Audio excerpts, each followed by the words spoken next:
cette place de mettre Tours sur la carte et de mettre des artistes, un ou plusieurs, dans le game français, elle est toujours vacante. Il n'y a personne encore. Parce que les gens, faut qu'ils comprennent une chose. Tu peux être bon comme tu veux. Mais si on ne te connaît pas, qui va savoir que t'es bon? Apparemment, il y a plein d'MC. Mais c'est qui, sans qui? Paris, j'ai saigné Paris. J'ai croisé des têtes là-bas. On se croisait comme ça parce que tu vois, ils calculaient pas parce que voilà, pour eux, on n'était rien. Mais je savais que dans quelques semaines là, ils allaient manger quelque chose. Tu vois ce que je veux dire? On a la preuve. La fine, il m'en a touché un mot. On se cragne. À la gare de Tours là, il a dit ouais, c'est pas toi qui fais. Le peu de visibilité, de lumière qu'on avait déjà commencé à transformer les membres. Il y en a, par exemple, à qui il leur revenait, mais pourquoi c'est pas toi qui est devant? Pourquoi lui? Et ça mange le cerveau des humains. Ça mange le cerveau. Dis-moi Tours, on dit les vraies choses. Oui, le problème, c'est bien. Mais c'est la vérité, parce que le premier artiste français, rappeur français à figurer dans Rap US, je vais pas dire que c'était moi, je dis c'était nous. On avait un projet de vraiment conquérir la France, d'où un des titres. À nous la France. Nous ne pouvons pas cesser de répéter. Ça galère, j'y arrive pas, donc manie, je vais essayer. Merci frère. Ça fait plaisir de revenir sur tout ça. Maintenant, on va passer sur la partie ta transition à l'événementiel. Donc tu l'as déjà pas mal évoqué. Le côté événement, t'as commencé quand la Zonaf existait encore. Donc t'as ramené certaines têtes, la fouine, et puis même avant de parler d'autrui, c'est déjà vous organisez vos propres soirées pour le style de musique que vous écoutez et vos propres sons. C'est ça. Faire des shows aussi en boîte, etc. À quel moment t'as pris le blast de Pharaon? À quel moment c'est venu? Et est-ce que tu te rappelles un peu des premières soirées avec le nom Pharaon, comme les gens maintenant le connaissent depuis... là, je crois qu'en calculant, ça fait à peu près 10-15 ans que tu es dans l'événementiel maintenant et que tu fais bouger la ville de Tours, la région centre. En fait, quand justement la fin du mouvement Zonaf a sonné, c'était, on va dire, 2009. Ok. 2009, c'est la fin de Zonaf. Tout s'est enchaîné vite alors, vu que t'as sorti le projet en 2008, tout ça, c'est... 2009, parce que le problème, c'est que fallait que ça s'enchaîne vite et fallait vite prendre une décision d'arrêter parce que on était aux portes du game, comme je te disais. On n'avait pas 40 000 solutions. Soit on rentrait, soit on chutait. Ok. Tu vois ce que je veux dire? Mais au vu de l'état des lieux du crew, c'est de la chute était inévitable. Parce que pour rentrer, il fallait être encore plus rigoureux dans l'organisation. Ouais. Tu vois ce que je veux dire? Il y avait pas ça. D'où pour un peu aligner avec ce que tu disais de conseil, c'est la professionnalisation. À quel point c'est important pour pouvoir rentrer dans un business qui est déjà en place, etc. Bien sûr. Il fallait encore, accentuer tout ça. Ouais. Mais au moment où il faut accentuer, tu te rends compte qu'il y a des conflits des coûts. Il y a une remise en cause de la vision. Donc le travail de base qu'on doit faire pour les sacrifices que ça demande, c'est pas capable de les... On est pas capable d'assumer. Là, l'échec est inévitable. Donc du coup, tu switches... Je switch sur... 2009, 2010, quoi. C'est ça, 2009, 2010 en particulier. Mais pourquoi Pharaon? Parce que quand Zonaf, la fin de Zonaf est arrivée, j'ai pris quelques mois de retrait où je suis en retrait et en réflexion sur les stratégies à mener pour me lancer dans l'événementiel. Ok. C'est un choix qui s'est présenté naturellement. En fait, j'avais même pas eu le temps de faire un choix. En fait, c'était déjà là. Il fallait juste que je pense comment s'organiser. Et d'emblée, j'ai eu les couilles. J'ai essayé de faire venir Fat Joe. Je veux directement parler de... Ok. C'est le premier gros truc. Quand je me suis dit que c'est bon, c'est l'événementiel. Ouais. Le premier gros truc, c'est Fat Joe. C'est Fat Joe. Direct. Ok. Il avait fait un drop et tout en plus. Est-ce que t'as écouté le drop de Fat Joe? Bien sûr, il avait fait un drop. On l'attendait. Oui. Et on l'attend encore. Oui, mais essaie d'écouter le drop. Je me rappelle plus là, ça fait longtemps. Mais... Il va falloir que tu écoutes le drop. Si je le retrouve, je te l'enverrai. Pour que tu comprennes ce qui s'est passé après. Déjà, j'étais pas connu dans le milieu événementiel. Juste un drop, c'est quand un artiste, il fait une vidéo qui annonce sa venue pour un concert, pour une date, etc. Juste pour... C'est ça. J'étais pas connu de l'événementiel. Tu vois ce que je veux dire? Et j'avais pas forcément la trésorerie qu'il fallait. À l'époque, je devais le faire au Majestic. S.O. Tony. Ouais. Et lui, il nous a connus par rapport à un premier showcase qu'on avait fait. Mine de rien, Zonaf, là, c'est une cantine. C'est pour ça, le passage à l'événementiel, je trouve que c'est vraiment fait naturellement, quoi. Donc, un showcase qu'on avait fait là-bas, et c'est là qu'il nous a connus Tony. Tu vois? Et quand j'ai réfléchi à ce que je voulais faire pour lancer l'activité événementielle, je suis allé le voir. Pour dire, il y a ça comme projet, mais il faut ça comme budget. Déjà lui-même, il me croyait pas, il disait, ça rend fou. Toi, t'es pas connu, tu fais ton truc là, je vais ramener Fadjo. Il a pas dit oui, il a pas dit non, il tourne en rond. J'ai dit ok. Faut dire, Fadjo, c'était Limback, Terror Squad. C'est la légende. Enfin, ceux qui étaient dans le mouvement rap, carré. Écoute, moi, j'ai pas un anglais de ouf. J'écris mieux que je parle, tu vois ce que je veux dire? Right. J'écris beaucoup mieux. Maintenant, le problème, c'est que moi, j'ai remarqué une chose. En fait, c'est maintenant que je m'entends. C'est que quand j'écris, même quand je parle, quand je m'exprime, en gros, quand je m'exprime, je le fais avec beaucoup de sincérité. Et je pense que certaines personnes le ressentent bien. Ok. Parce que moi, quand j'ai contacté le manager de Fadjo, et qu'en plus j'étais amateur, donc il me dit, il en parle avec les autres, son équipe, il parle du projet, après ils reviennent vers moi pour confirmer ou non. Il revient me pose des questions, ton événement, tu veux le faire où, tu t'organises comment, ça se passe comment? J'ai dit, c'est à Tours. Il me demande c'est où Tours? J'ai dit c'est pas loin de Paris. En gros, pour les rassurer un peu, vous dire c'est pas loin de Paris. C'est dans une boîte. La boîte est assez grande. Ça, ils aiment bien. Et voilà, vous venez, nous on vous paye le billet d'avion, etc., etc. Il dit ok, ça va te coûter tant. Peux dire les tarots, moi, c'était combien? C'était à l'époque, il m'avait demandé 13 000. Ok. 13 000, ouais, c'est exactement ça, 13 000 sans les billets d'avion. Ok. 13 000. Hors VHR. Voiture, hôtel, restaurant, VHR. Pour les futurs bookers, l'organisateur de soirée, c'est important. Donc, moi, je sortais de mon mouvement. Ma trésorerie n'était pas au top. Je veux pas revoir le gérant de la boîte. J'ai dit, ouais, j'ai eu le retour des gars, ils me disent que c'est temps, voici le coup. Il me redemande, donc t'es vraiment sérieux dans ton projet? Je dis oui. Il est toujours sceptique. Parce que, forcément, lui, il mesure la température, il en parle à gauche, à droite. On lui dit non, c'est pas possible. Ce qu'il te raconte là, c'est des conneries, c'est pas possible. Il me dit, écoute, lui, il veut des vraies preuves. Il dit, mais tu veux quoi comme preuve? Il me dit, il faut des vraies preuves. J'ai dit, merde. Bref.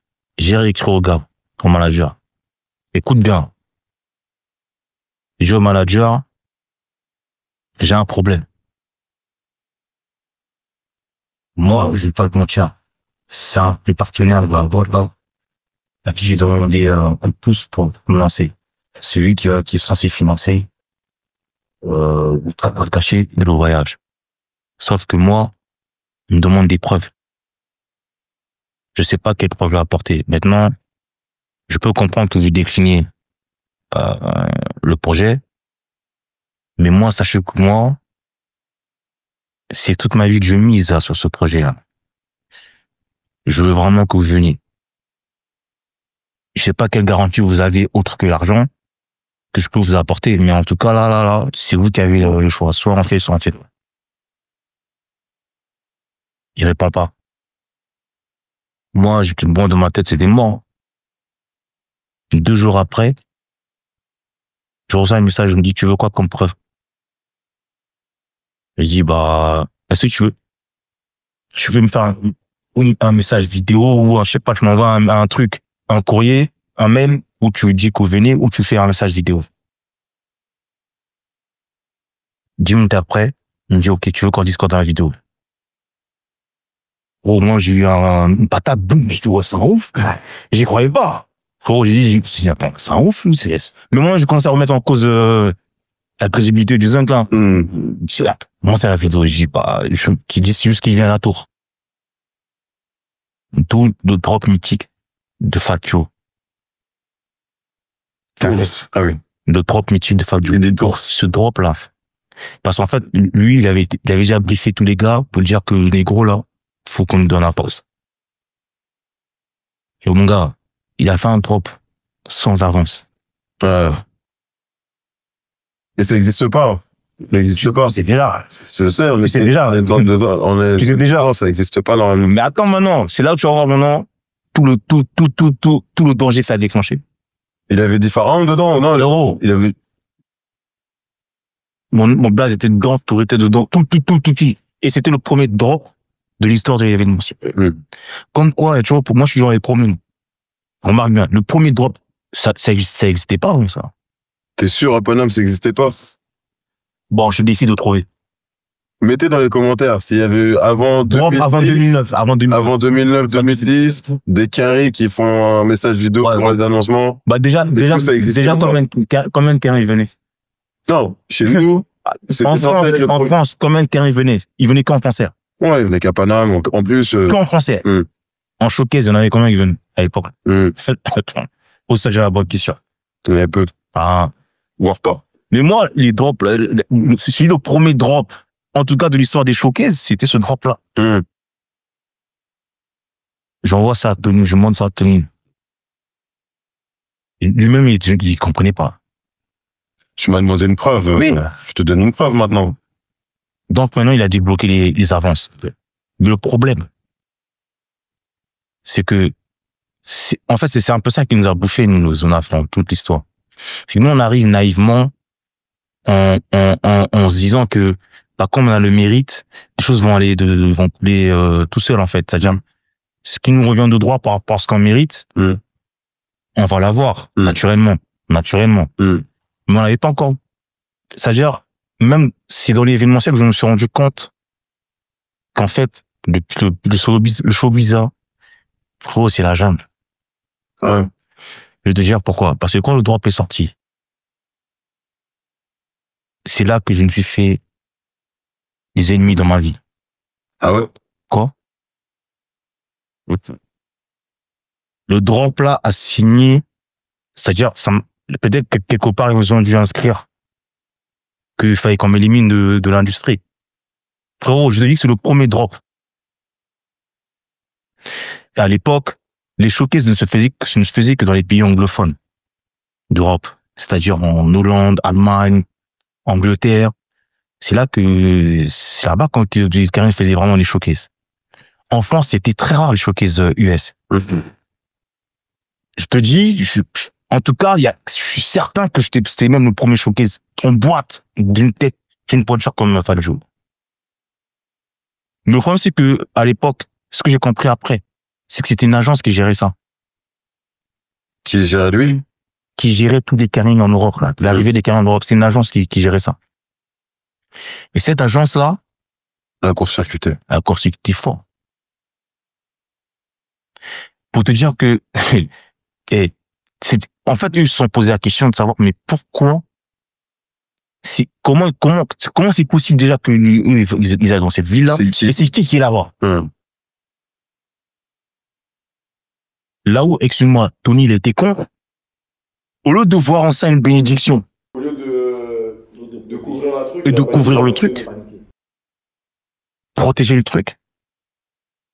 Au lieu de couvrir la truc, il a paniqué, en fait. Et du coup, vous avez envoyé une première avance? On envoie une première avance. Donc, du coup, lui, il a paniqué. Et il y a eu de la pression, ça a mis du... Moi, je veux te dire un truc. Le truc qui est vrai, c'est que, il n'a pas été totalement transparent dans la mesure où j'ai senti qu'il y avait un blocage. Il y a un truc qui bloquait, il y a un truc qui était énorme. Il y a un truc qui bloquait. Des deux côtés, ça joue du côté de lui qui était le gérant de Watt et du côté de Fat Joe. C'était plus fluide. Ouais, parce que eux, ils me faisaient comprendre que Ils reçoivent des messages. Est-ce que c'est vrai? Est-ce que c'est un traquenard? Ça, c'est-à-dire, on faisait comprendre qu'ils recevaient des messages. Bon, clairement, je peux pas trop me prononcer là-dessus parce que ça a dépassé un peu, ça. Ça a dépassé.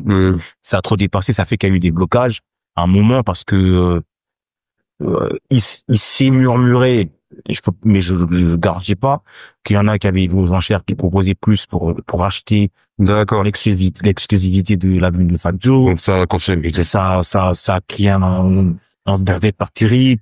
Il y en a qui faisaient, du coup, lui, le gérant de la boîte, ça lui revenait que, bah, finalement, l'autre ne peut pas venir parce que il y a tel truc. Ouais. Tu vois ce que je veux dire? Dans sa Et lui, il a perdu son avance. Il a perdu son avance. Donc déjà, toi, ça te fait des problèmes. Ça fait des problèmes, de compte, tout ça. Ah. Donc, même, ouais. Non, et même les clients, on fait les rembourser. Bah ouais. Ah oui, t'avais fait des préventes et tout.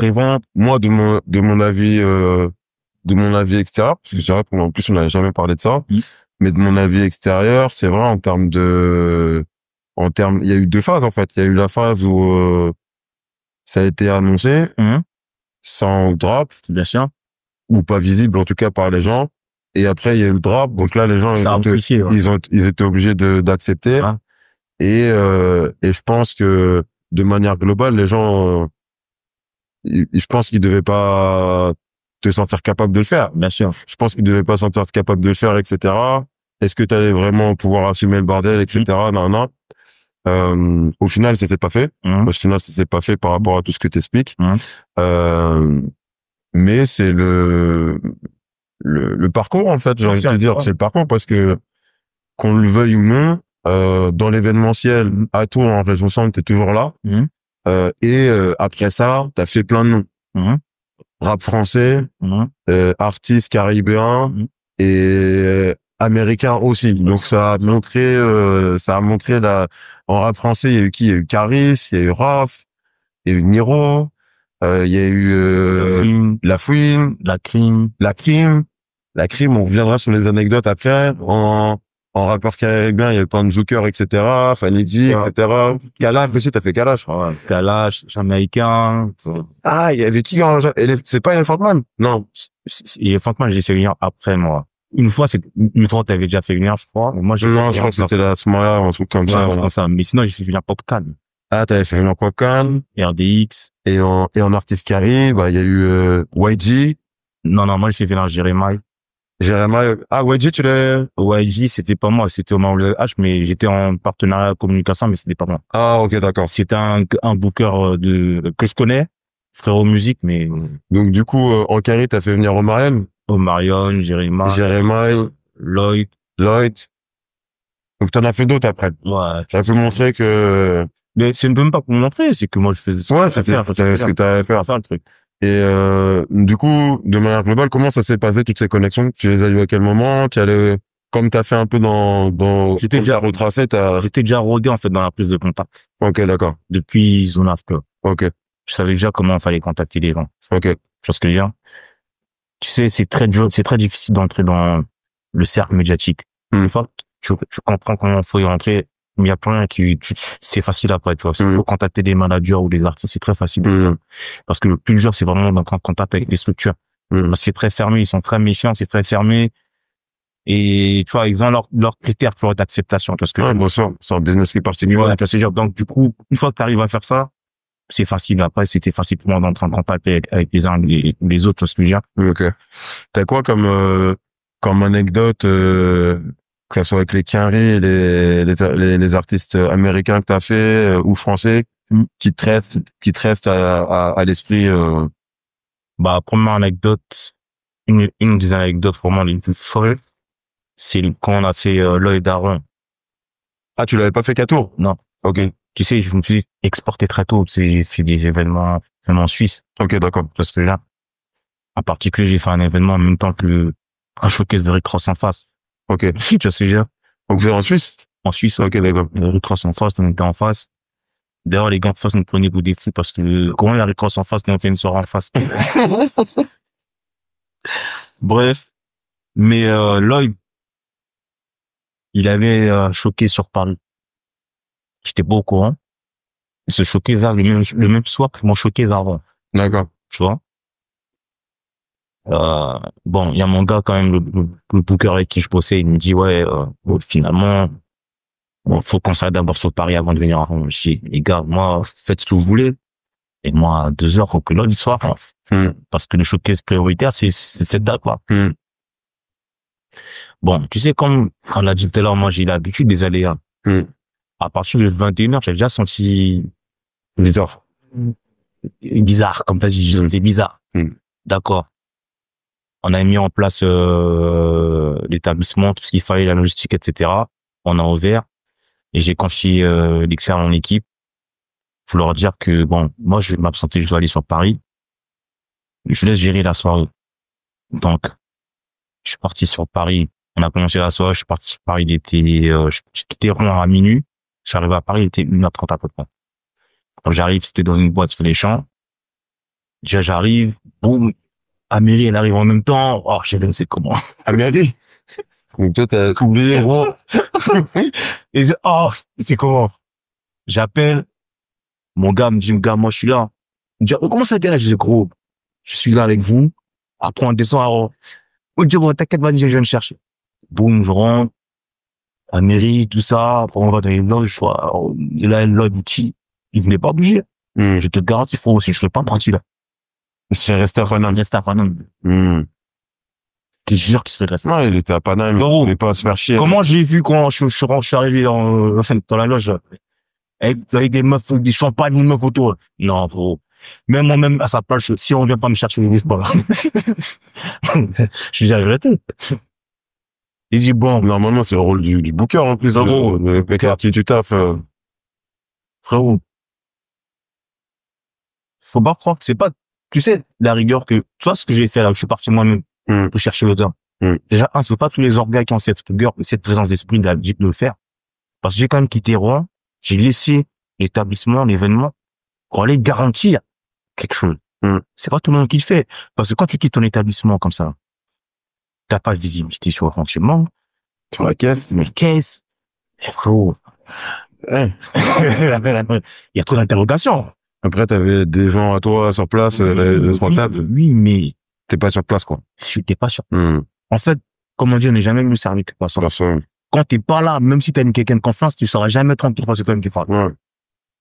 La personne de confiance va juste te permettre de digérer, tu vois, mais c'est chaud. Bref. Donc, je dis au gars, j'ai déjà arrivé à 30 là. Faut bouger.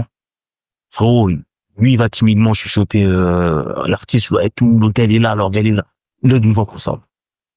Tu vas ça, mais! Moi, je regarde sur mon côté, je fais ça, au côté, gros. Moi, je fais juste ça.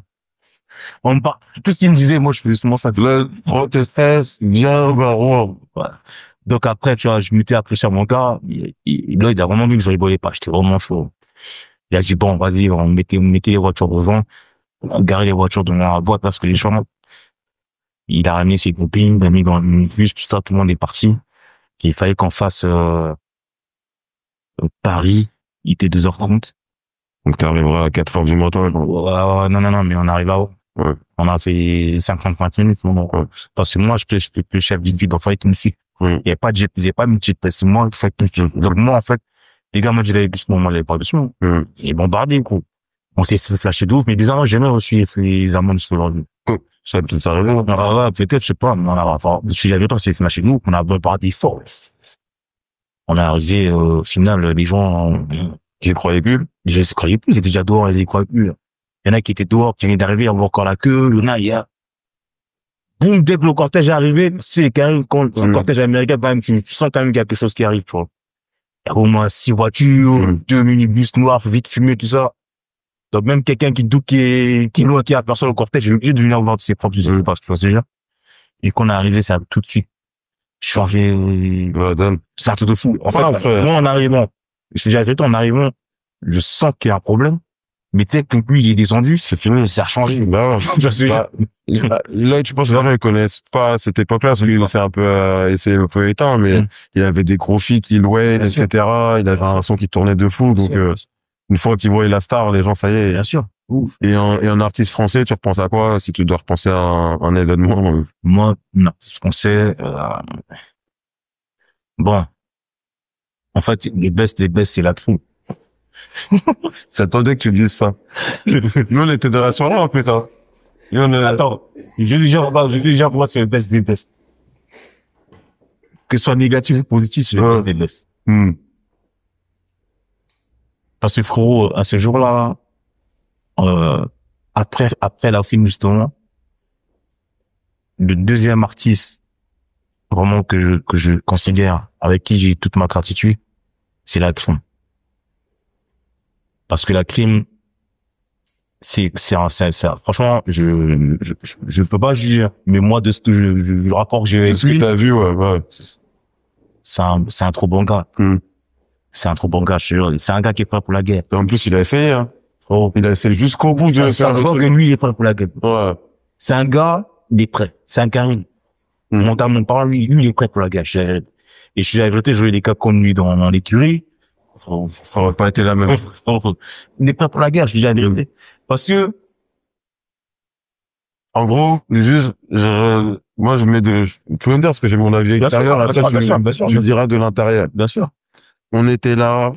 Nous, on est venu avec notre équipe et tout ça. En plus, moi, je rentrais juste des States, en plus, à cette époque. Ah ouais? Ouais, je rentrais juste des States. On en ramène là-bas. On était en hauteur. J'avais notre tac, nous avait mis, tac, on avait notre hauteur, on était tous en équipe. L'atmosphère était électrique et tout. Et là, il commence à envoyer la musique de la Crime. Il rentre sur le truc. Et mon Glock te posera à jour, te mettra à terre. C'est comment le son? Ouais, mon Glock te mettra à jour. Mon Glock te mettra à jour. Ils envoient la truc, la boîte à s'éteindre. Il commence à arriver, la boîte à s'éteindre, il peut plus rapper. Il rentre dans la loge, etc. Là. Il y a même ces actes de jouer les tours. Dis-moi, c'est de la Honda, etc. Ils essaient de temporiser les gars, mais les gars, c'était chaud. Il revient, il réessaye, il fait un son, terminé, il peut pas. Et le mec, il est venu, il a pas pu rapper. Et à la fin, c'est parti en guerre civile. Et c'était une guerre civile. Vraiment, nous, on était là, etc. Mais j'ai vu des scènes, je me rappelle encore aujourd'hui j'ai vu des scènes. C'est chaud. Avec les gens qui tapaient des portes, etc. La crime, t'as rendu les gens fous malades ici chez nous, etc. Et les gens, ils ont gravé ça dans la tête, c'était un truc de ouf. Mais en fait, cette soirée-là, on a loupé quelque chose parce que ça devait être, même pour lui, un showcase le plus légendaire. Non, je vais t'expliquer pourquoi.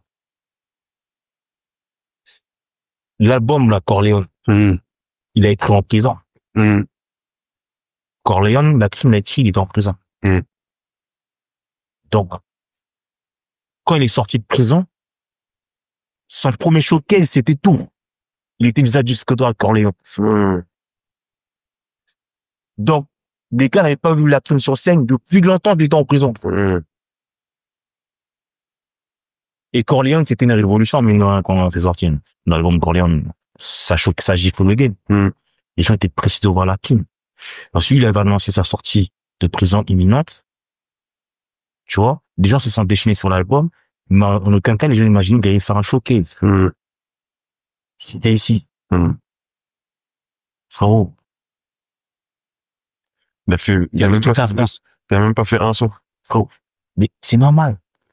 En fait, lui-même, il dit, mais frérot, fallait mettre plus de sécurité. J'ai dit, frérot, même si on a mis 50 agents, l'ébullition.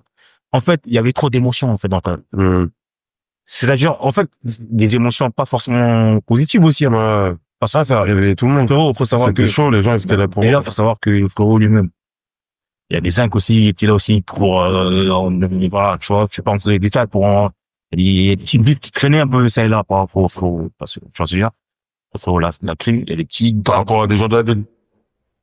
Même partout. Frérot, je dis, j'avais tout à fond. Ah, c'était blindé. Il y a même un gars qui m'a dit, pour me dire qu'il avait donné une permission de la prison pour venir au showcase. Je lui ai vérifié. Il y a des gars qui sont sortis en peine. En plus, vu qu'il y avait beaucoup de la région centre et sûrement d'autres gens de la France et tout, il y avait des équipes à cette époque-là, des équipes de Blois, des équipes d'Orléans, qui pouvaient pas se croiser. Avec les équipes de Tours qui pouvaient pas se croiser. Ouais. C'est ça, il y avait, il y avait trop d'émotions. Et en plus, vu que le frérot, il a une musique qui excite, qui réveille les démons des gens. Donc, mon Glock mettra à genoux. Quand il a dit que là, sur le refrain, les gars, quand ils chantaient ça, ils chantaient plus la chanson. Il y a des gars qui chantaient ça en s'adressant aux rivaux en face. Mais gros, il n'y a pas zéro comprendre. Frérot, donc, c'est un gros souvenir, ça. C'est un gros souvenir parce que lui, il a pris comment, le fait? Il était dégoûté ou il savait. Il savait que il était attendu. Pas toujours par des bonnes personnes. Tu vois, c'est pas toujours par des bonnes personnes. Malheureusement. Mais après, il me semble, dans mes souvenirs, c'était pas visé contre lui directement. Non, en fait, c'était pas visé contre lui. Sauf que quelqu'un qui peut pas t'atteindre, toi, qu'est-ce qu'il va faire? Il va atteindre ce qui est en rapport avec toi. J'ai des gens, gros. Donc, en gros, c'est ça. Il y en a qui étaient venus en mission pour foutre la merde aussi. Simplement. Mais là, c'était dans leur intention. C'était peut-être de lui ou même de toi, parce que tu rappelais ça. Moi aussi, dedans. Ouais. Mais moi, déjà, moi, je me cite même pas, parce que moi, ça a commencé depuis Fat Joe. C'est vrai que je me suis pas cité, là. Parce que moi, ça a commencé depuis. Tu vois ce que je veux dire? Donc, en gros, on a habitué. En fait, c'est la guerre. Les gars, c'est la guerre. Tu vois, faut être prêt. Ok, on va avancer dans le truc, mais ça fait plaisir de réanimer cette souvenir-là, là. C'est marrant. C'est chaud. Mis à part tout le côté artiste, des différents artistes que tu peux faire revenir, t'as été aussi l'instigateur de beaucoup de concepts de soirée. Et ça, faut quand même le souligner. T'as eu quoi comme concept depuis plus d'une dizaine d'années que t'as mis en place, etc. Faut revenir un peu à ce que tu disais. Tu m'as posé une question avant. Pourquoi je me suis appelé Pharaon? Quand il y a eu l'échec de Fat Joe, là, j'ai pris quelques mois où j'étais vraiment en réflexion. Parce que personne ne pouvait miser sur mon retour après Fat Joe. Ouais. Personne ne pouvait miser. Frère, personne. Moi-même, moi j'y croyais, mais je me demandais comment j'allais le faire. Tu vois ce que je veux dire? Donc ça demandait pas mal de réflexion, de méditation. Par conséquent, quand tu te retrouves en difficulté d'un point de vue artistique, de l'événementiel, c'est-à-dire, si tu n'as plus la possibilité de contacter des artistes, ou de faire des artistes, que ce soit du fait que, par exemple, tu sois grillé, ou que t'aies pas la trésorerie. Mais tu dois quand même fonctionner. Comment tu fais? Faut être créatif. C'est à partir de là que j'ai commencé à comprendre qu'il fallait créer des concepts. Ça, c'est dire pour vendre. Il fallait commencer à vendre quelque chose aux gens. C'est pas compliqué. Si t'as pas d'artiste, tu fais comment? Faut que tu trouves une vitrine, quelque chose pour attirer les gens. Faut être créatif.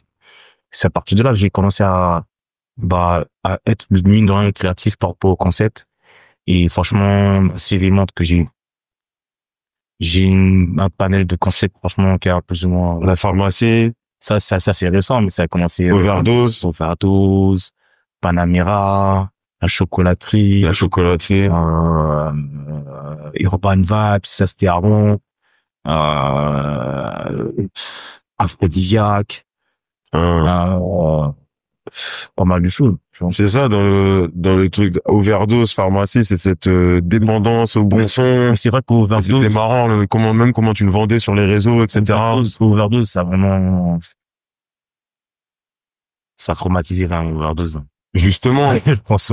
Justement, en parlant d'overdose, c'est bien que tu t'arrêtes là-dessus, c'est que overdose, mis à part le côté soirée à proprement dit, t'as aussi voulu faire une mixtape overdose. Bien sûr. Donc là, ça veut dire que le black tech de la zone Af, c'est ces anciennes influences-là qui te font avoir l'envie de remettre un pied dans la production, où t'as vraiment voulu produire une mixtape d'après le concept overdose de soirée, qui aurait servi aussi à faire une petite tournée dans plusieurs villes, etc.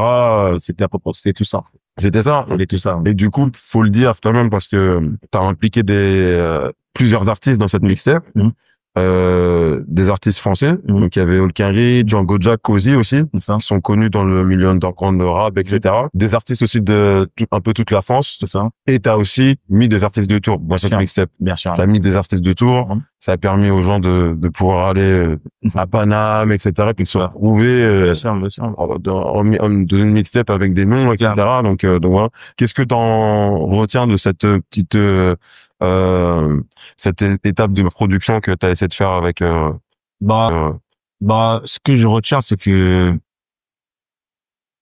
premièrement, le concept de soirée overdose, même moi-même, ça m'a tellement marqué qu'il fallait que je fasse un clin d'œil à ce concept. Parce que et si tu observes bien la mixtape overdose,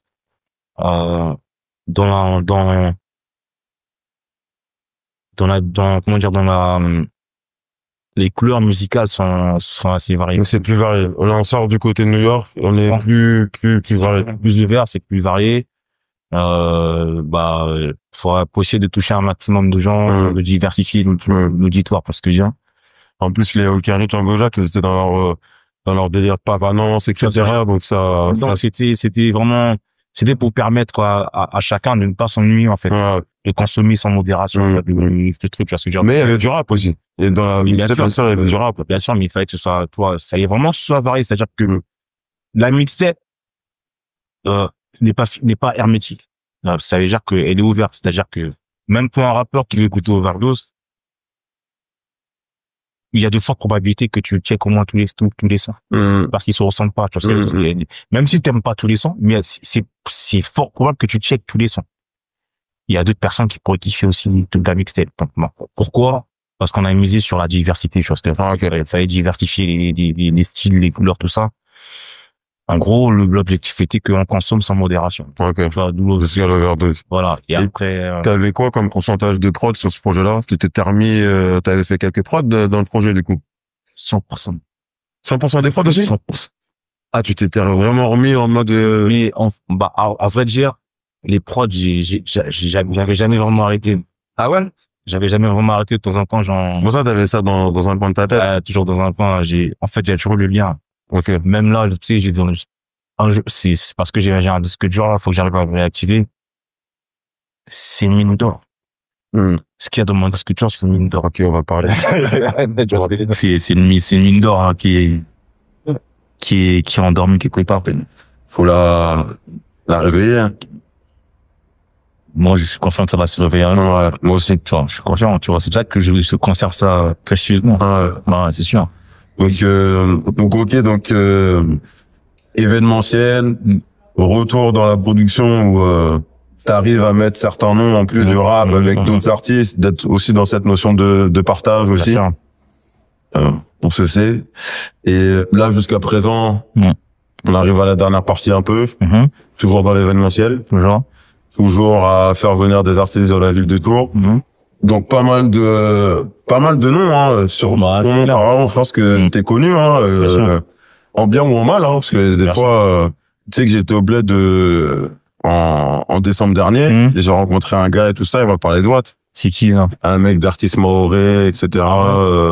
Il m'a dit, Pharaon, je sais pas. Je sais plus comment il s'appelle. Mais en tout cas, t'es là. T'es toujours là depuis 10-15 ans. C'est quoi la suite pour Pharaon 2024? C'est quoi un peu les projets que tu vois pour cette année, même les futurs, etc. Comment t'aimerais développer, évoluer? Si tu me connais un peu, tu comprendras que je parle pas beaucoup des projets.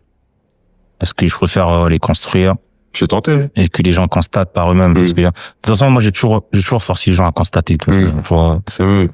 Mais c'est sûr qu'il y a des projets, mais je peux pas te dire lesquels parce que faut me parler des réalisations. Tu sais, le média, la première vocation, comme on a rentré dans le média, c'est pour mettre en avant la scène locale, hip-hop, rap, urbaine dans l'ensemble. Des initiatives, des gens qui se battent pour leur musique, puisque à l'heure actuelle, cette place de mettre la tour sur la carte et de mettre des artistes, un ou plusieurs, même j'espère, dans le game français, elle est toujours vacante. Il y a personne encore. Bien sûr. Est-ce que tu connais un peu des artistes de la scène tourangeau, l'actuel, etc. depuis ces dernières années? Ça s'appelle le frérot, là. Pulcra, voilà. Ils sont blasés, mon frère, laisse tomber. Pulcra, ouais. Lui, là, ouais, effectivement, t'avais raison. J'ai écouté un peu, là, il a du potentiel. Il a le potentiel. Et il y a qui d'autre, il y a quelques têtes, là. J'écoute des sons, mais je retiens pas les blases. J'écoute des sons, je vois les, bah, il y a les Chaos Inkas, Maryse, et les gars de Maryse. Ouais.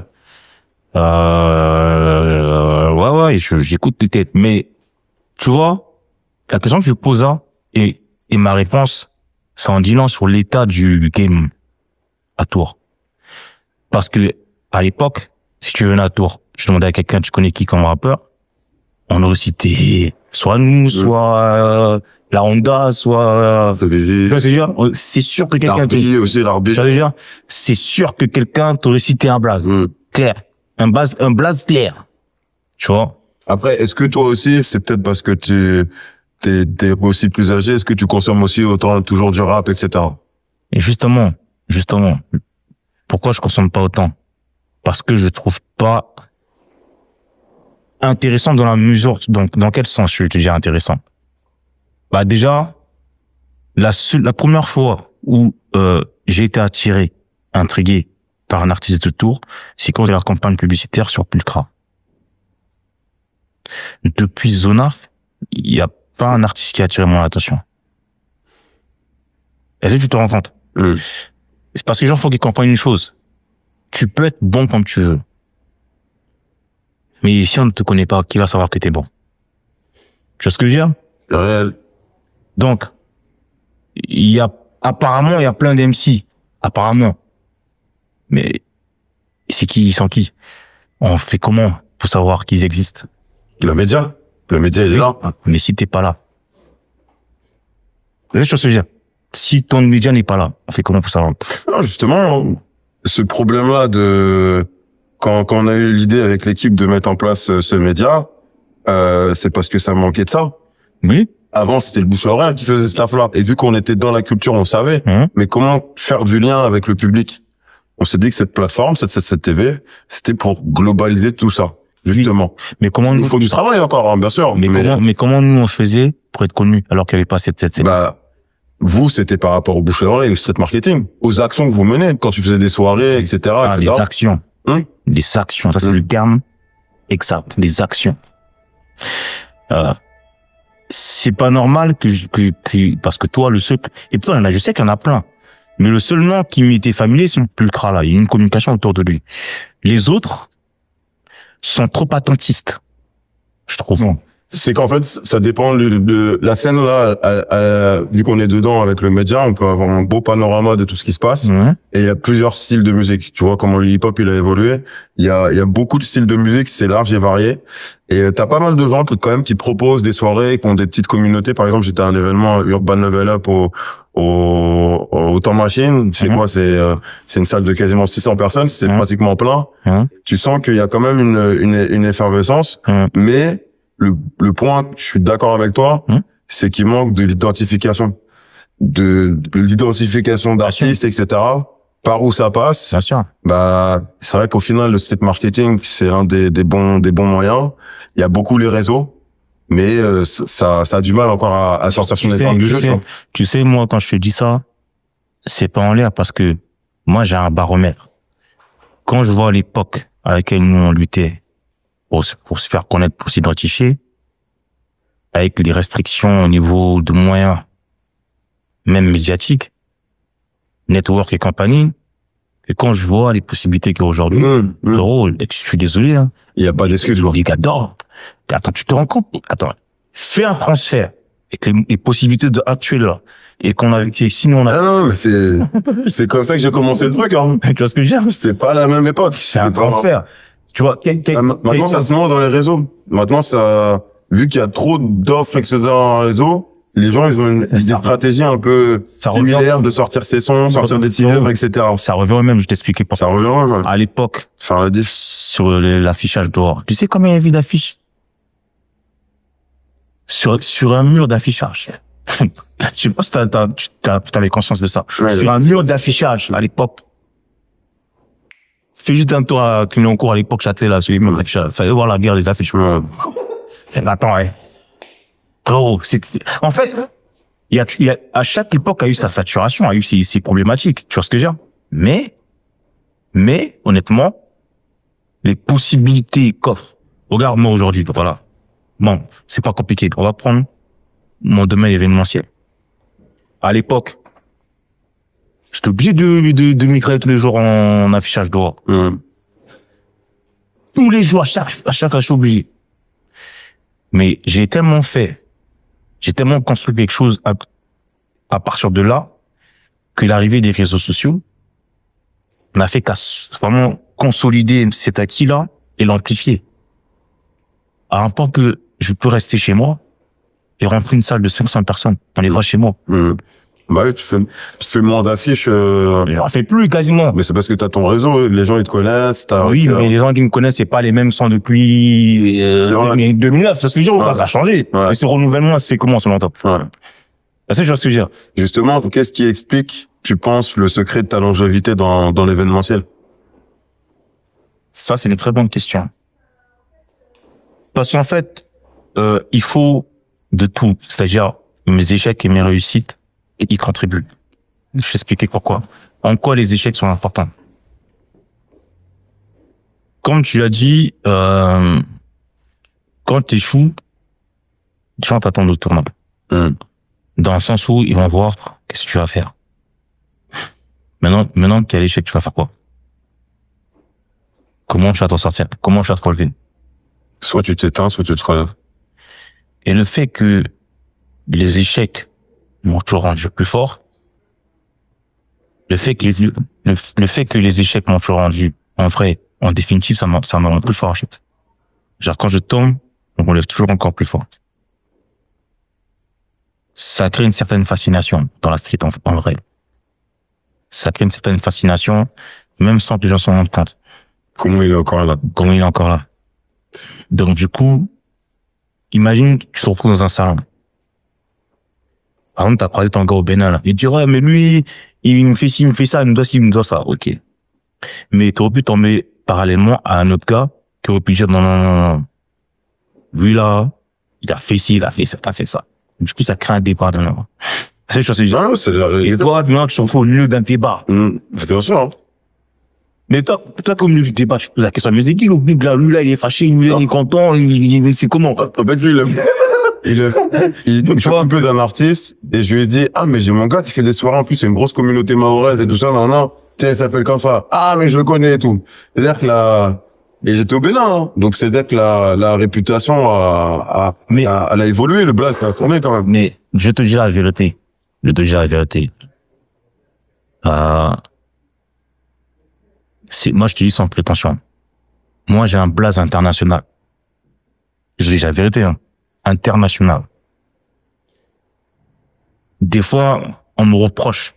Je dis, c'est des gens qui me reprochent d'être trop humble ou trop timide. De pas trop, même temps, tu l'as dit depuis, pas trop maximiser, tu vois, capitaliser au maximum à l'image, ton toi, cette aura. Tu vois ce que je veux dire? Gros, je dis le blaze international, c'est pas des blagues que je te raconte. Tu vois? Au moins, très national. Pas national, mais très national. Parce que, quand je dis très national, c'est-à-dire même dans les dom-toms, les Caraïbes, tout ça, là. Mon frère, il y a des gens qui viennent, qui quittent les dom-toms, ils arrivent, ils savent déjà que, quand ils vont s'ambiancer, il faut qu'ils captent tu vois ce que je veux dire? Les Guyanais, quand ils viennent, ils savent qu'il faut qu'ils aillent à la pharmacie, ils ont chier et compagnie. Les influençables, donc, je te dis, depuis le bled, il y en a qui savent déjà. T'as amené le coup du marteau, là, récemment, c'était blindé. Tu vois ce que je veux dire? Ça, c'est un coup parmi tant d'autres. Même si c'est un coup du marteau, mais c'est un coup parmi tant d'autres. Tu vois? Mais tu vois ce que je veux dire? C'est juste pour te dire. Non, Donc c'est quoi le secret? Le secret, le renouvellement, c'est quoi? Bah, comme tu l'as dit, c'est la détermination. Ouais, de se relever, quoi. Faut être déterminé. Mais après, c'est pas suffisant. Parce qu'en vrai, de vrai,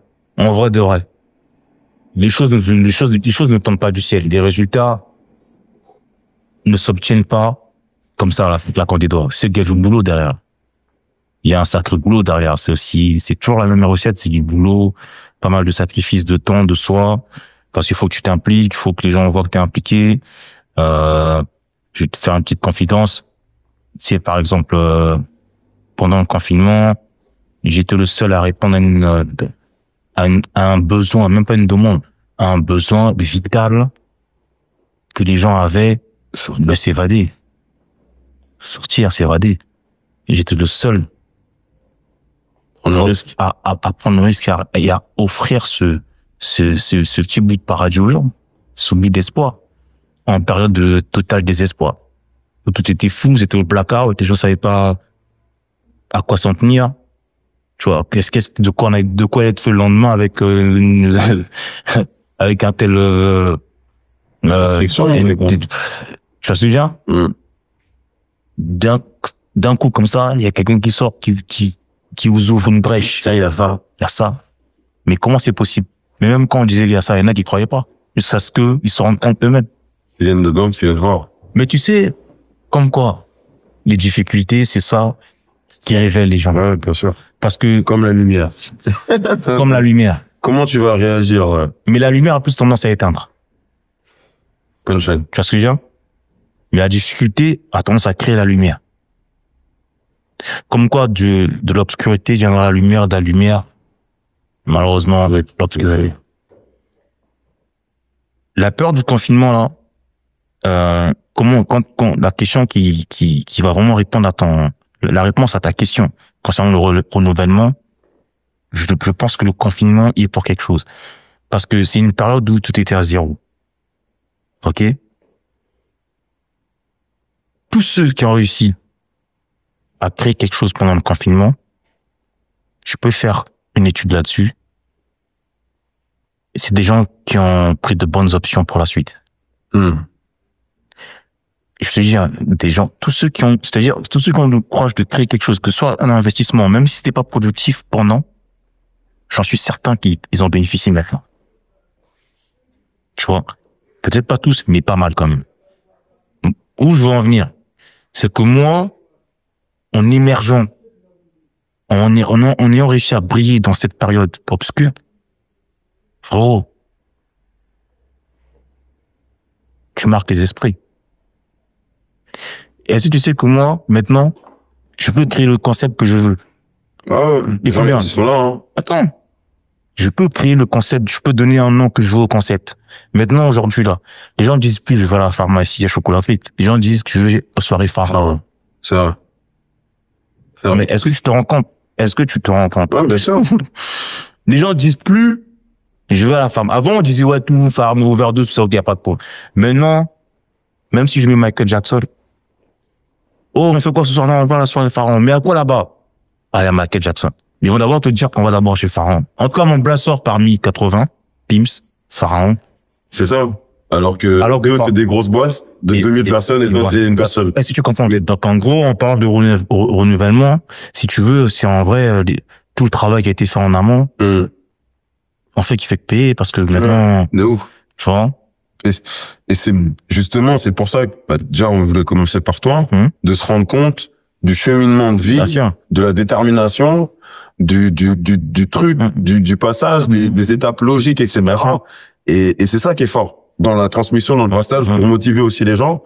Demain, se trouve, suite à ça, il y a des gens qui vont taper, comment je peux travailler avec toi, etc. Tu peux les intégrer au truc, etc.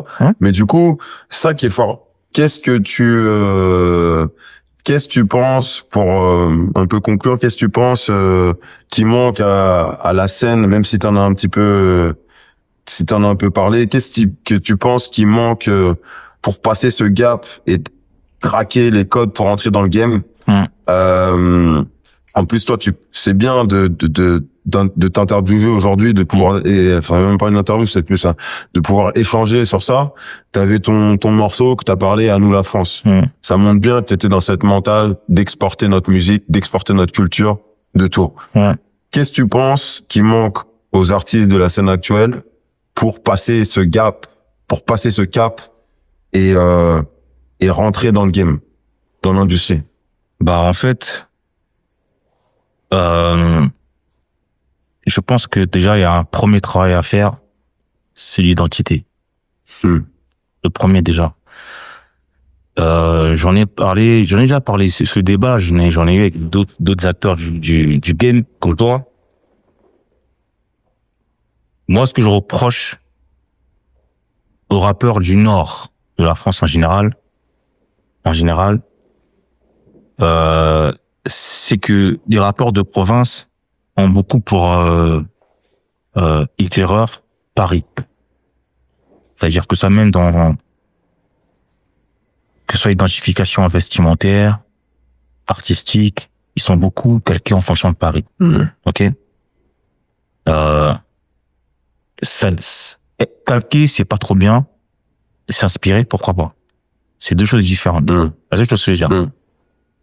Le problème, c'est que comment tu veux entrer dans un game en faisant une copie de ce qui existe. En faisant une copie de ce qui existe. D'accord. En sachant que tu fais une copie, non seulement tu n'es qu'une copie, même si t'es fort, tu restes une copie. C'est ce que je comprends. Mais encore pire si t'es moins fort, si t'es une copie qui est moins, tu vois, moins fort que l'original déjà. Là, tu peux déjà tirer un tête. Tu vois ce que je veux dire? L'identité artistique, elle pose beaucoup de problèmes en province. J'ai un exemple simple. Marseille, ils ont assumé leur identité, ils ont explosé le marché. Le rap marseillais, ça n'a rien à voir avec le rap du Nord.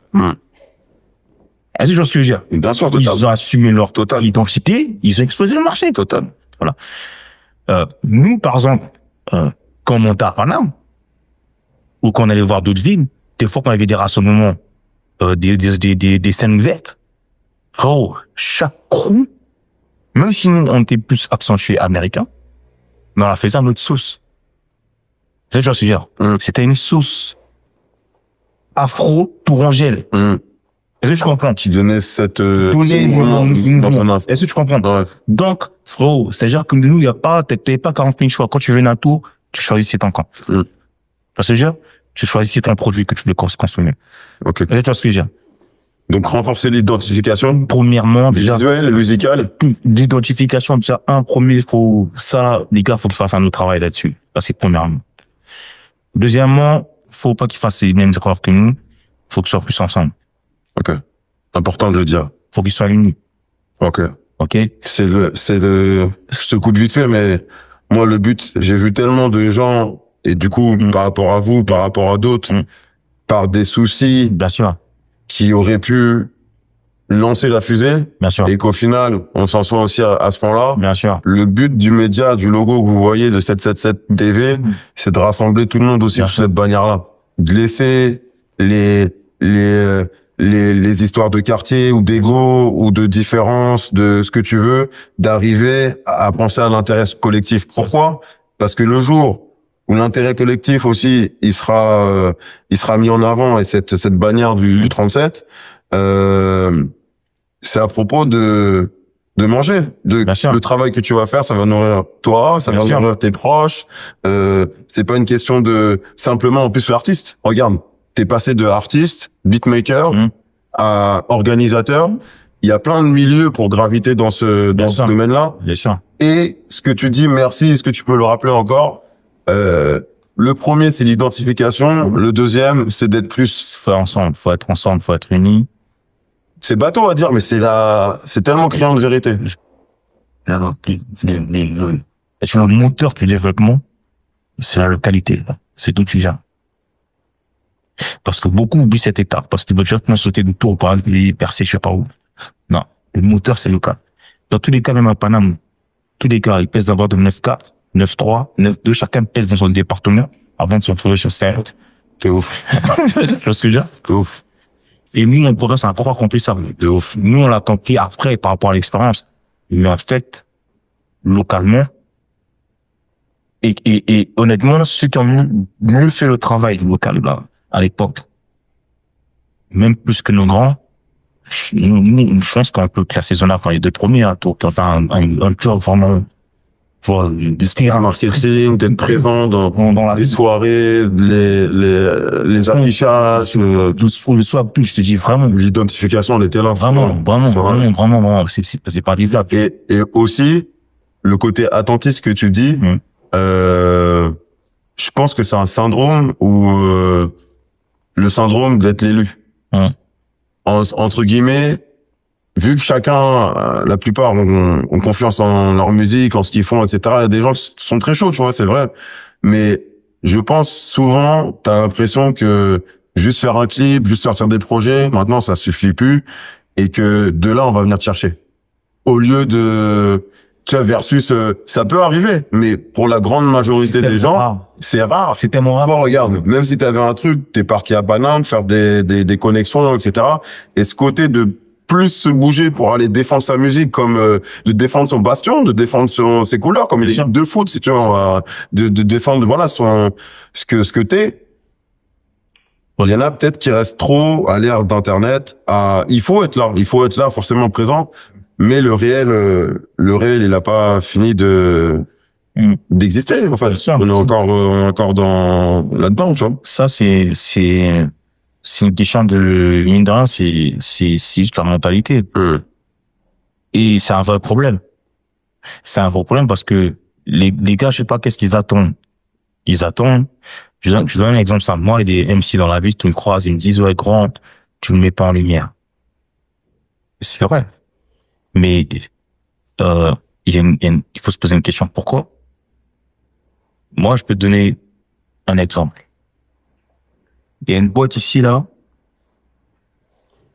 Une boîte qui est pas loin de là où on est. C'est très bien, c'est une boîte, tu vois. Le Pimps? Ouais, c'est libre à toi de citer. Non, c'est une boîte à côté, tu vois. La boîte en question. Le Pimps, voilà. Je sais pas si t'as déjà vu un showcase de rappeur, oui. Qui? Cyrus. Hein? Cyrus. Quand tu l'avais fait? D'accord. D'accord. Donc tu reviens sur moi. Bon, mais si tu m'enlèves, est-ce que t'as déjà vu un showcase d'abord? Non. De rappeur. De rappeurs. De la ville en plus. Non. Un de rap pas connu. Juste déjà, eux, je pense qu'ils font vraiment pas venir beaucoup d'artistes parce qu'ils ont une position géographique qui est particulière et c'est un peu, ils ont une grosse expérience, donc je pense pas qu'ils se font chier à payer des artistes parce que ça remplit comme ça aussi. Mais ça, c'est un point. Mais en plus de ça, faire venir des rappeurs, alors c'est qu'ils combattent. Ils en passent. Non, mais ils en passent du rap quand même là-bas. Oui, mais sauf que comment dire, le type de rappeur que nous on essaie de mettre en avant là-bas, c'est des choses qu'ils combattent. Oui. Ouais, faut dire ce qui est, ils combattent ça. C'est indésiré. On va dire ça comme ça. Tu vois ce que je veux dire? Bref. Il y a des MC que j'ai mis en représentation là-bas. Mais il y a deux choses qui m'ont freiné pour l'instant. Je généralise pas, mais pour l'instant, ça me freine. Je vais te dire pourquoi ça me freine. Je préfère avoir un cadre où je sais qu'il y a une programmation régulière pour mettre en avant les artistes locaux. Tu vois, il y a une politique, programmation en fonction des critères. Il y a un truc bien carré pour faire tourner les artistes locaux. Mais comme c'est chez moi, j'aurais moins l'appréhension, j'aurais moins de réticence, en fait, en cas de quoi que des uns ou des autres. Je t'explique pourquoi je te dis ça. Le jour de ce showcase là-bas, là, il y a des gars qui étaient prévus. OK? Il y avait un line-up, l'ordre de passage, etc., etc. Je me suis retrouvé à gérer des chichis de stars parce que l'un voulait pas passer avant l'autre, et ainsi de suite. Lui, il veut passer à telle heure, parce qu'il faut qu'il soit blindé quand il passe. Si ça.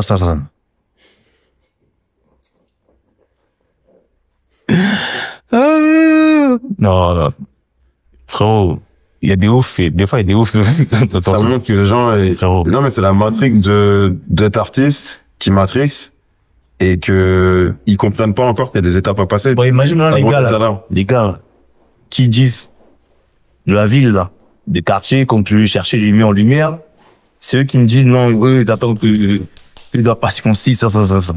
Et ces gars-là, c'est même pas encore passé sur Trace.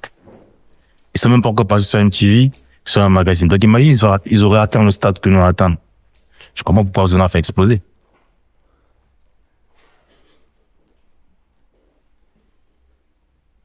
C'est un beau... Une transversalité générationnelle. C'est chose que j'ai. Frérot. Les gars ne comprennent pas, ils voient pas que le grand, il nous met quand même, c'est quand même une opportunité quand même assez particulière quand même. On est là, dans cette boîte-là. C'était la 37e en plus. La 37e. J'allais le dire, mais... C'était la 37e. C'était la 37e. Donc...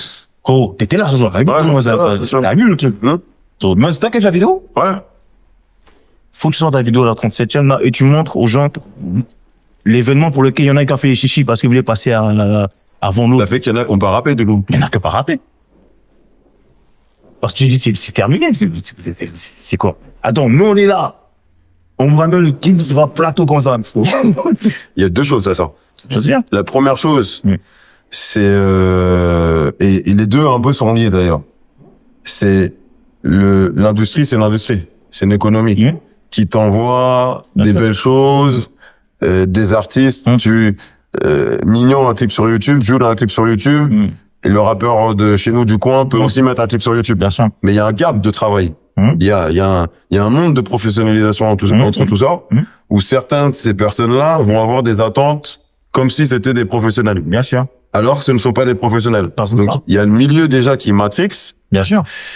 Et du coup, qui est aussi lié, c'est un manque de professionnalisation et de connaissance et de professionnalisation. Bien sûr. Quand tu comprends ce que c'est, qu'on t'invite dans une soirée pour développer ton audience, développer du public, etc. En plus, il y a du monde, c'est dans un endroit où il y a jamais de rap, en plus. C'est dans un endroit où il y a jamais de rap. Où la personne qui le fait, quelqu'un de notre communauté, qui met en avant, prend un risque, mais tu vas pas capter ça. Bien sûr. Donc, c'est un manque d'empathie ou de reconnaissance. Et encore plus, si tu veux même pas aller dans la reconnaissance, voilà, de professionnalisation. Tu comprends même pas que t'as une opportunité de te montrer. Et toi, tu veux passer avant lui. Mais t'as combien de personnes dans ta fanbase? T'as sorti combien de projets? Et c'est même pas pour tirer sur quoi que ce soit, etc. Parce que c'est un mood global, en fait, de revenons à la base, qui est le travail. Comment développer sa communauté? Plutôt que déjà de se sentir dans des trucs où on n'en y est pas encore. Et ma dernière question pour le chapitre de Tours, tu parlais de vision. C'est bien, ça fait une belle transition. Moi, ma vision, elle est simple. Tours sur la carte, c'est une étape. La vision, elle est d'avoir une ville qui a une économie. C'est-à-dire des labels, des managers, des DA. Donc, plusieurs corps de métier qui pourraient vivre ici, des studios qui se créent de plus en plus, donc ça fait de l'activité, et bien sûr des artistes forts. Quand on sera arrivé à ce stade-là, comment tu penses que la ville va réagir d'un point de vue culturel et économique? Ta question est complexe dans la mesure où faut se projeter. Bien sûr qu'il faut se projeter, mais il faut pas se projeter pour se projeter. Il faut se projeter en ayant des critères de projection. Je t'explique. Premièrement, en se projetant, faut choisir les critères. Sur quels critères tu bases? Artistiquement parlant, musicalement parlant? Je parle vraiment de la vision Tours sur la carte. Pour moi, c'est qu'on va réussir à créer une économie. C'est-à-dire, il y a des studios qui fleurissent, il y a des DA, il y a des managers qui vivent de ce qu'ils font, des artistes qui sont implantés. Comment, en termes de point de vue local, ça va être vu par rapport au public, par rapport aux artistes entre eux, économiquement, etc. Comment mais déjà, si la ville arrive au stade où il y a des labels qui existent et qui vivent, c'est que la population aura contribué à ça. C'est clair. De toute façon, le nerf de la guerre, c'est que la population, c'est qu'il y a des consommateurs. S'il n'y a pas de consommateurs pour le produit, il y aura pas d'évolution, pas de développement. S'il y a développement, c'est qu'il y a potentialité de consommation. Tout simplement. Tu vois ce que je veux dire? Je te donne un exemple simple. Si la ville de Tours prend la décision de construire de plus en plus de logements, c'est qu'il y a de la demande. Et au-delà de la demande, ils ont la garantie que ça va être consommé, ça va être occupé les logements. Donc, faut déjà faire une étude, déjà faire une mise à jour de la vision, savoir où on va aller avec la plateforme par exemple, savoir anticiper l'avenir. Se projeter, c'est bien, mais il faut savoir anticiper. Et pour réussir à anticiper, il faut analyser les paramètres, les critères. Je donne un exemple simple qui te dit, par exemple, que dans 5 ans, 10 ans, ça sera toujours la trappe ou l'autre, c'est une musique là. On sait pas si c'est ça qui va donner. Mais en fonction, tu sais qu'en fonction de la trajectoire que la musique prend, ça influence beaucoup sur les politiques que les médias doivent adopter pour justement s'adapter à la demande en fait de l'évolution de la musique. Les médias d'aujourd'hui, c'est pas les médias d'avant. C'est ça, je veux dire. La façon dont les émissions spécialisées hip-hop se déroulent aujourd'hui, c'est pas les mêmes qu'avant. Ouais, quand tu prends les émissions hip-hop d'avant comme Rap City par exemple, ou à la radio t'entends pas ou quoi, c'est pas les mêmes émissions que par exemple celle que t'es en train de créer là. C'est un autre format. Mais je veux dire, le format que tu crées maintenant, c'est en fonction de l'ère, c'est en fonction de ce qui se passe actuellement. C'est ça que je veux dire. Là, je pense que dans tous les cas, il faut aller, c'est sûr qu'il y aura une évolution. Mais la question est-ce que la ville sera dans le train de cette évolution? Parce que on a un tour. En 20 ans, par exemple, il y a eu plusieurs évolutions dans l'industrie. Mais on dirait qu'il y a ce plafond de verre, en fait. Tu vois, que ça passe pas ce carcan. Et du coup, faut briser. Moi, je parle d'un monde où, justement, ça sera brisé, où l'économie, mais moi, je pense qu'en fait, en vrai de vrai, sans vouloir être pessimiste, là, le but urgent, là, c'est déjà œuvrer pour briser d'abord le plafond. De ouf. C'est ça. Je pense que il y aura une meilleure vision du futur une fois que le plafond sera brisé. Parce que pour l'instant, ça reste que de la spéculation. Ouais. Bien sûr, non, je me projette. Bien sûr, c'est sûr.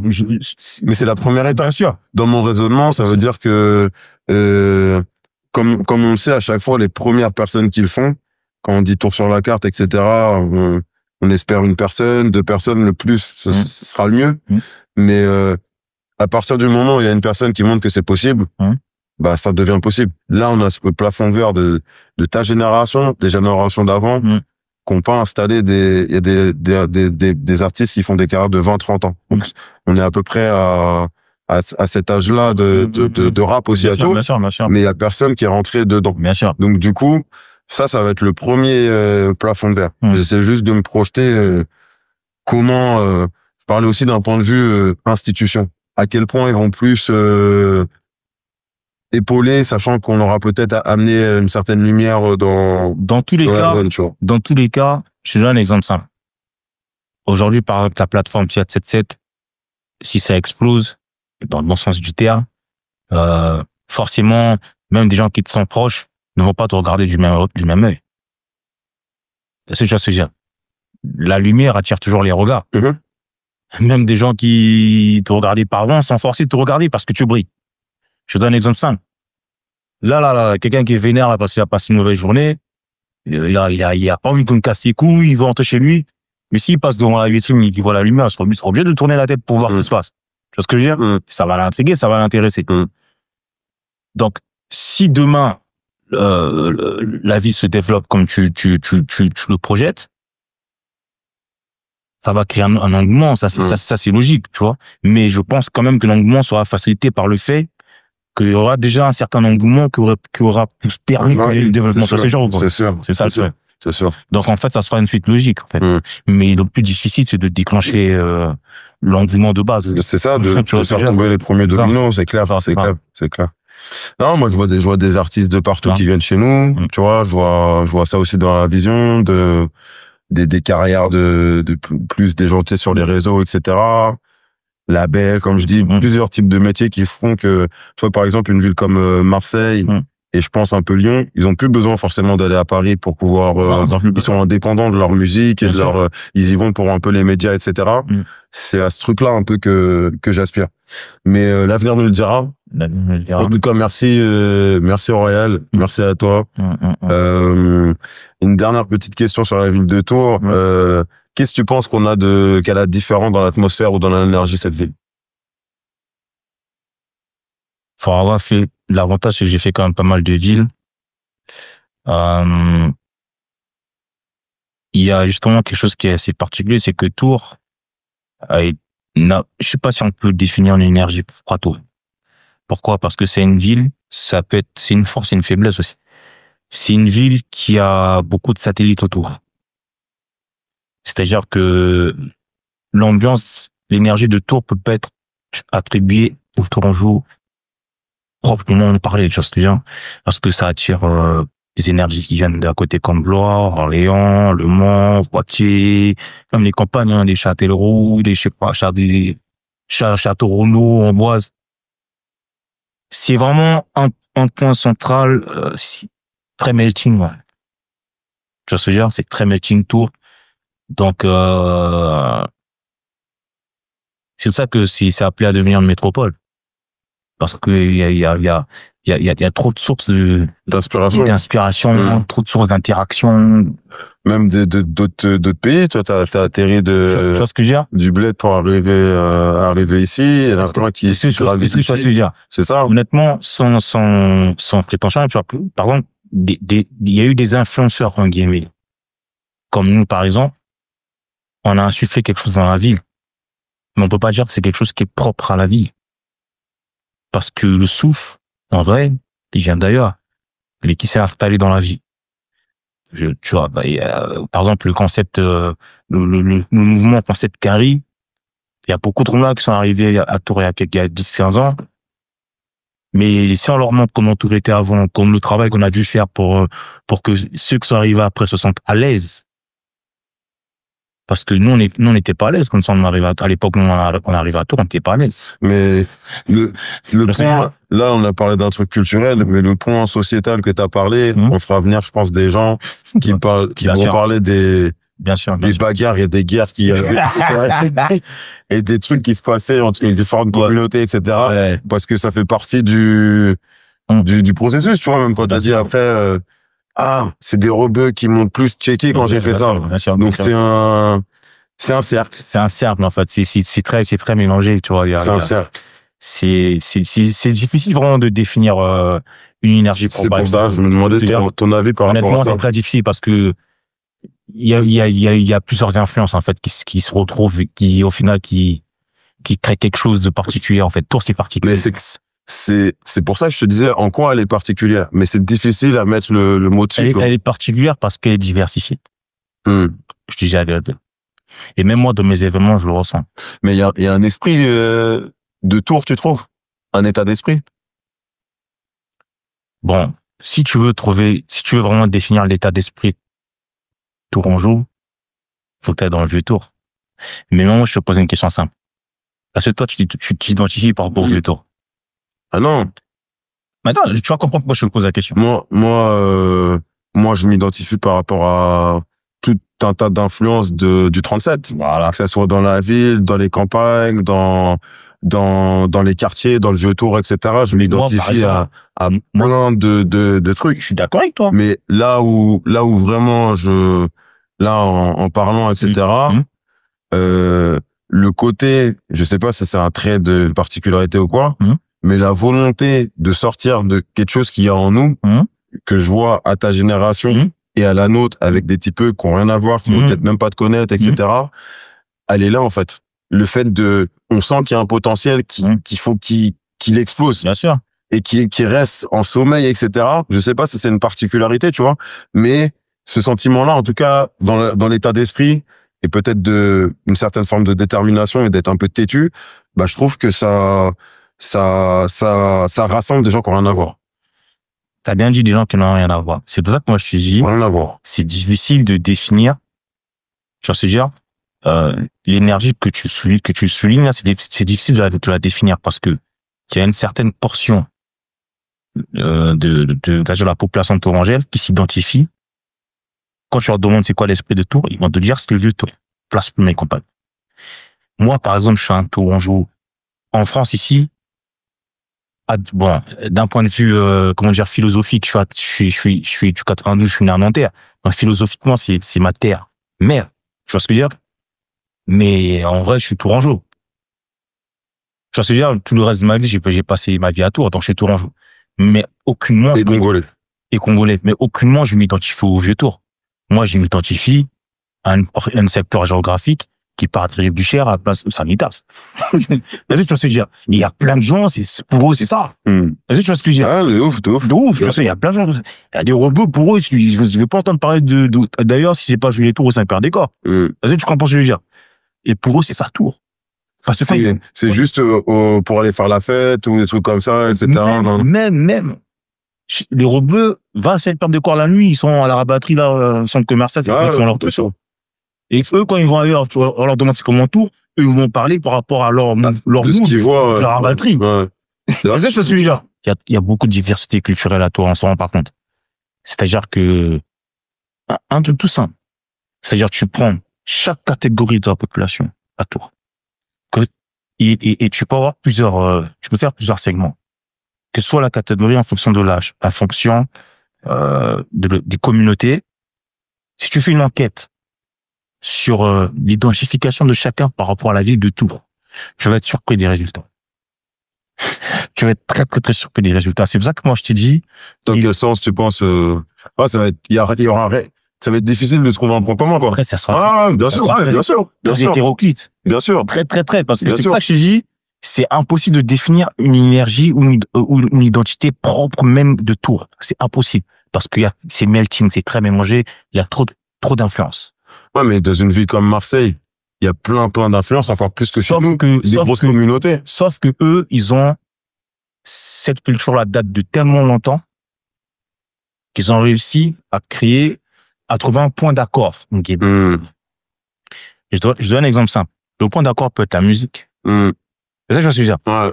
Il peut y avoir plein de cultures bizarres à Marseille, mais quand il faut faire de la musique, tu sais que lui, c'est à Marseille. C'est ça que je veux dire. Donc là, c'est déjà un élément rassembleur, en fait. Mais du coup, maintenant, si on interroge quelqu'un, mais vous définissez Marseille par rapport à quoi? Ils peuvent se représenter sur la musique. Tous se retrouver, ils peuvent tomber d'accord sur la musique. C'est ce que je veux dire? Le comportement des gens aussi, que c'est convivial, etc. Ça peut être des facteurs. À Tours, en réalité, c'est très récent, la diversité culturelle à Tours. C'est récent. Donc les gens, ils se mélangent plus, ouais. C'est récent. En vrai, ça date qu'il y a 15 ans. Et encore 15 ans, il y a encore rien. C'est que maintenant, quand ça vit vraiment, tu as l'effervescence de la diversité culturelle. Maintenant, il faut que la ville... Et encore. Ben, tu vois ce que je veux dire? Il y a encore des barrières. J'essaie d'être optimiste.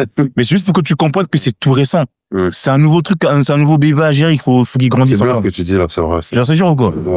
Donc, honnêtement. Elle a besoin de l'âge aussi. Mais bien sûr, gros. Bien sûr.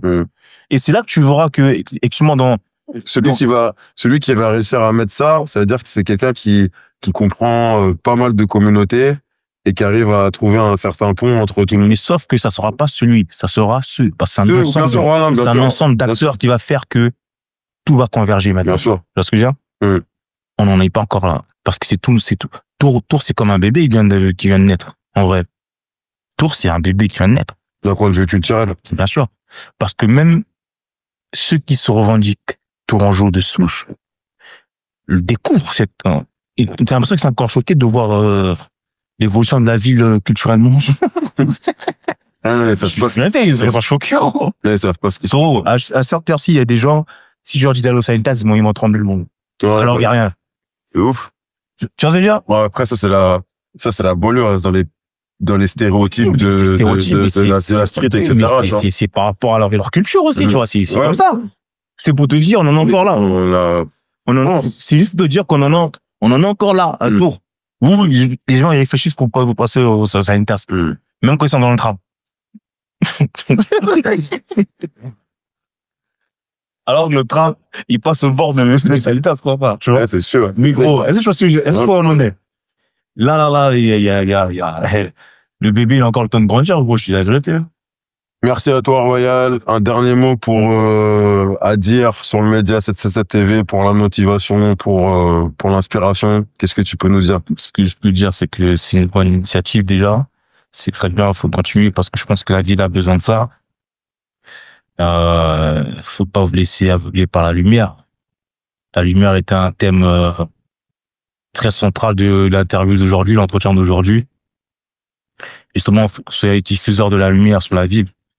Mais pour ça, c'est au prix d'un travail acharné, constant, de la détermination, beaucoup de patience et de hauteur, parce que il va falloir faire de la pédagogie, gérer des situations, c'est sûr. Les égos, les humeurs. C'est exactement. Et c'est ça qui va faire la différence, parce que pour devenir un média emblématique, c'est justement avoir la capacité de gérer toute cette effervescence-là et transformer le contenu pour offrir quelque chose de captivant, tu vois, c'est-à-dire aux auditeurs, aux lecteurs. Et ça passe par du boulot, de la maturité. Je pense que c'est des choses que vous avez. C'est pour ça que je suis là, parce que j'ai confiance en vous, donc ouais, merci. Donc on a hâte de voir la suite. Ok, merci Royal. On l'a préparé depuis un moment. On a mis du temps à la faire. Au début, il faisait jour. Maintenant, il fait nuit. Un dernier mot. On est à la fin de l'émission, mais c'est que le début de l'aventure, comme il vient de le dire. Donc les amis, abonnez-vous à la chaîne. C'est bateau à dire, c'est bête à dire, mais c'est facile à faire. Et ça donne beaucoup de force aux équipes. Parce que depuis 2 ans que le média est, vous le savez, on va pas rentrer dans les détails, mais depuis deux ans, on se bagarre pour essayer de proposer des contenus cool, de suivre toute l'actualité de tous les artistes, etc. Abonnez-vous, partagez les contenus, surtout venez sur la chaîne, Instagram, YouTube, TikTok, pour soutenir les artistes, découvrir les artistes et soutenir ceux que vous kiffez, ceux où l'implication et la musique vous parlent. Donc vraiment, abonnez-vous à tous nos supports. Dans le teaser historique, il y a 2 ans, on disait qui va mettre Tour sur la carte. Moi, je pense que aujourd'hui, on apporte un peu des solutions. Moi, je pense que c'est vous, nous, qu'allons supporter, relayer nos trucs, être fiers de notre département aussi. C'est important. Pour pouvoir le supporter, il faut en être déjà fier. En tout cas, merci pour ceux qui ont regardé la vidéo jusqu'au bout. C'était le premier épisode de 10 mois Tour et des nouveaux épisodes arriveront bientôt. Moi, je suis pas journaliste, mais on se doit raconter notre histoire. C'est Axel de TC. On était avec Pharaon sur 777 TV. C'est Tour en réel. Merci, Manu. Merci. Ok. C'est bon. Nous ne pouvons pas cesser de répéter. Ça galère, j'y arrive pas donc manie je réessaie. Tu veux t'amuser à venir tester notre respect. Attention si tu crains pas la peur tu vas y rester. Et c'est notre camp de base, toujours en place. Je suis fier de ma ville donc je prévois des grands bails. C'est mon camp de base. Je suis fier de ma ville donc on prévoit des grands